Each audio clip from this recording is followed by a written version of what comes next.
going to be talking about creative block and some of the things that I've implemented in my life to get around it. Because as you can see by my upload history, it's not exactly consistent. So this is probably going to be the first video in a series of videos in which I kind of just talk about whatever's bugging me at the time. Sometimes it'll be stuff like this where I break down an issue in my life that I've been able to get around. Other times it's going to be more geared towards like politics, whatever in pop culture is bugging me, or the latest drama, that kind of thing.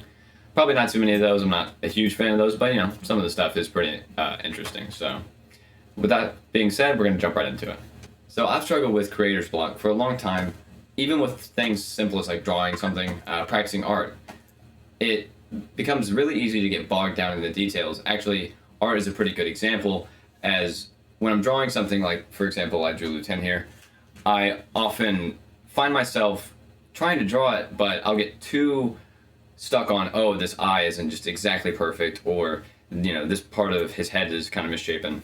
And I very much resisted drawing circles, simple shapes first, because I wanted the details to look so perfect, and it kind of like would mess up my perception of the details. But when you do that, you hamstring your ability to actually create what you're wanting to. You get too stuck on one thing, and you spend so much time on it that you eventually give up on the whole. As it's easy to do, I feel like, for a lot of creators. So for me, what I've found to be the least frustrating way is, imagine that you have a somewhat like a wealthy benefactor, essentially a not omniscient, but a infinitely wealthy person who just everything you got to do, any chore, any little task, any hobby you want to try out, they are asking you, hey, I'm gonna go ahead and pay you for this, but it needs to be done, whatever time frame you want to set for yourself. If it's something big, maybe like a week, 2 months, whatever.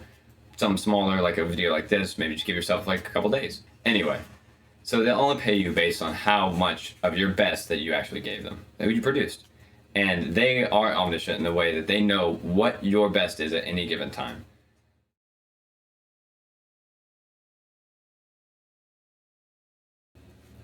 So I sat down in the editing chair, and I realized that from the word example onward, the audio was just completely ruined. It's super delayed, super echoey. So that really sucked ass, but fortunately, it is a perfect example of what I wanted to get through to you guys, which is that having this conceptual other to set this deadline and ask you for your best work will help you carry on through those adversities. I knew I couldn't put out the first version of this video because of the audio issue, and I tried to resolve the audio issue in post. That would have been the easiest thing to do, but unfortunately I couldn't do that either without putting a bunch of extra time in and missing this deadline I set, or the other set, right? And so the best option, and the only option really, was to come back and re-record the video. And while that kind of sucks, it does give me a great opportunity to learn from my mistakes in the previous version, and gives me a perfect example here. So it was really actually a blessing in disguise sort of thing.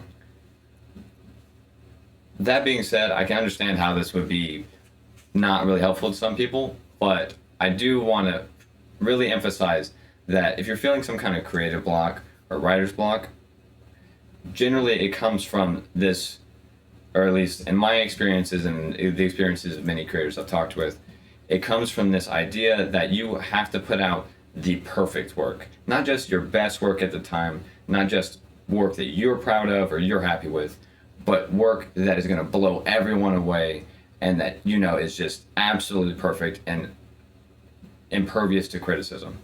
And that will stop you from creating quicker than anything else. That concept right there destroys your creative drive. Another thing is looking back and saying, this had problems in the past, so now everything I'm going to make is going to have problems.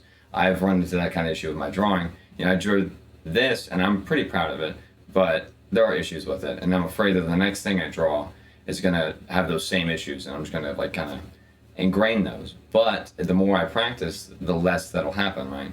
And I'll only practice if I have this actually grounded view of it. Grounded inspiration, I suppose. Yeah, so that's just some of the things that I wanted to share with you guys. My thoughts on creative block and some of the things that I use personally to get over it, to get through those kind of adverse times, With all that being said, this is going to be a series that I will probably come back with pretty often. It's going to be my thoughts on anything, pop culture, politics, day-to-day kind of life struggles. In any case, thank you for watching. You guys have a great day. See you next time.